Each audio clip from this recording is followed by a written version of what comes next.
अस्सलाम वालेकुम जी। खिचड़ी बनाने की ओरिजिनल रेसिपी लेके आए हैं आपके लिए। वैसे तो ये बीमारों को खिलाई जाती है, लेकिन सेहतमंद बंदा भी खा सकता है। शुरू करते हैं इसको। 1 कप हमारे पास चावल हैं, इसको मैंने भिगो के रख दिया। 1 गिलास है तकरीबन, और इसी तरह आधा गिलास से कम है थोड़ा सी ये दाल मूंग है, इसको भिगो के रखा हुआ है। एक दरमियाने साइज़ का प्याज है, टमाटर है 1 अदद, और ये ऑयल जो है कुकिंग ऑयल, ये तकरीबन 50 ml या उससे भी कम होगा। लहसुन के जवे हैं, थोड़ा सा मोटा मसाला है, ये देख लें। इसमें दालचीनी का टुकड़ा है, और इसी तरह बाकी। शुरू करते हैं इसको जी। बिस्मिल्लाहिर्रहमानिर्रहीम। सबसे पहले ऑयल इसमें आपने डाल देना है। ये 50 ml से भी कम है, बस आप अपने हिसाब से डाल लें, जिसमें आप इनको प्याज़ों को ब्राउन कर सकें। अब आपने इसमें प्याज डाल देने। प्याज डाल के इनको आपने अच्छे तरीके से ब्राउन कर लेना है। बस हमारी कोशिश होती है कि थोड़े से थोड़े टाइम में आपको सिखाएं, ताकि आप लोगों का टाइम भी ज़ाया ना हो, और आसान तरीके से।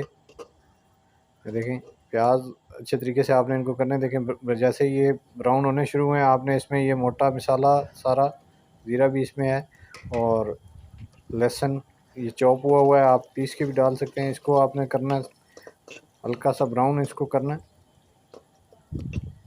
जैसे ये हल्का सा ब्राउन हो जाए, देखें कलर चेंज हो गया इसका, लहसुन का कलर चेंज हो गया, तो आपने अब इसमें नेक्स्ट जो है वो टमाटर डाल देने।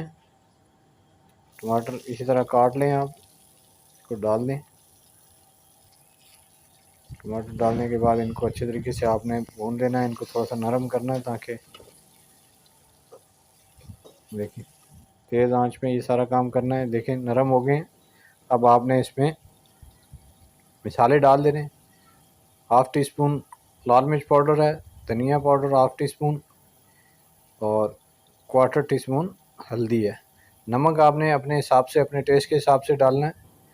तो ये वैसे बीमारों के लिए ही बनती है हमारे तो घरों में। ज़्यादातर लोग कोई बीमार हो तो उसको देते हैं, हालांकि ये बड़ी अच्छी चीज़ है। इसको वैसे भी खाने। थोड़ी सी काली मिर्च का पाउडर डाला है मैंने। इसको अच्छे तरीके से भून लें। नरम ग़िज़ा है, ये खानी चाहिए, ताकत वाली भी है।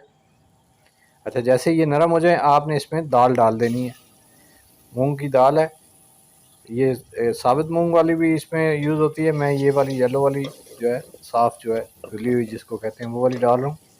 इसको आपने अच्छे तरीके से भुनना है। इसका थोड़ा सा जो कच्चापन, कच्चा टेस्ट होता है, वो आपने ख़त्म करना है। उसके बाद ये देखिए हो गया। अब इसमें मैंने पानी डाल दिया है, तकरीबन आधा कप से कम है ये पानी इसमें डाल के। अब इसको आपने 50% दाल को आपने कुक करना है। इस पर ढक्कन दे के आपने हल्की आंच पे इसको 10-1 मिनट पकाना है। लेकिन 10-1 मिनट हो गए हैं। दाल 50 to 60% आपकी जो है वो गल चुकी है। बाकी इसको चावलों के साथ गालना है। तो ये देखें, अब आपने इसमें चावल डाल देने। चावल 1 गिलास के करीब हैं। चावल को डाल के अब चावलों को आपने यहाँ पे थोड़ी देर इनको भूनना है इस मसाले में, ताकि अच्छे तरीके से मिक्स हो जाए। अच्छा, इसमें अगर आप चाहें तो पानी पहले डाल सकते हैं। चावलों के हिसाब से आपने पानी डालना है। अगर 1 गिलास चावल है तो आपने 2 गिलास पानी डालना है, जो भी आपके चावलों का वो है। कुछ चावल पानी ज़्यादा लेते हैं, कुछ में।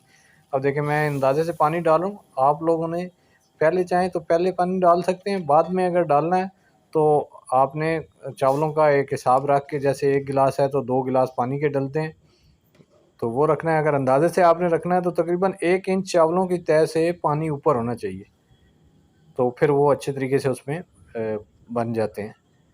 अब इसको आपने चावलों को नरम होने तक पकाना है। देखिए, यहाँ पे आपने नमक इसमें चेक कर लेना है। नमक अगर कम है तो आप यहाँ पे ऐड कर सकते हैं। नमक का अंदाज़ा आपसे इस तरह रखना है कि अगर आपको इस पानी में नमक तेज़ लगे तो इसका मतलब है कि नमक पूरा है। देखिए, नमक कम था तो मैंने नमक और डाल दिया। अब चावलों में पानी काफ़ी हद तक कम हो चुका है। मैं इसको चेक कर लेता हूँ। अगर तो ये, लेकिन अभी थोड़े से गर्म है, मैं चेक करके आपको बताता हूँ। अगर तो ये काफ़ी, जी, काफ़ी हद तक नरम है। अगर इसको इस टाइम थोड़ा सा ही और मैं 1 से 2 मिनट इसको और पकाऊंगा, फिर इसको दम लगा देंगे। बीमारों के लिए आप बना रहे हैं तो इसको आपने ज़्यादा नरम रखना है, दम थोड़ा लंबा देना है। मैं इसको 10-1 मिनट दम दूंगा हल्की आंच पे। 10-1 मिनट के बाद आपको चेक कराते हैं। ये देखें जी, बड़े बेहतरीन इसमें से खुशबू आ रही है, और देखें कैसे एक एक दाना इसका खिला हुआ है। आप अगर बीमारों के लिए बना रहे हैं तो इसमें थोड़ा सा पानी आप ज़्यादा डाल के इसको थोड़ा सा और नरम कर सकते हैं। सर्व करें इस तरह सैलेड के साथ या रायते के साथ। मैं इसको रायते के साथ भी सर्व करूँगा, और फिर आप को दिखाता हूँ रायते के साथ सर्व कर। बाकी वीडियो पसंद आए तो दोस्तों के साथ ज़रूर शेयर करें जी, और कोशिश करें लाइक और कमेंट्स करें, और हम लोगों की इससे हौसला अफजाई हो जाती है। आप दोस्तों का बहुत शुक्रिया वीडियो देखने का। अस्सलाम वालेकुम रहमतुल्लाह।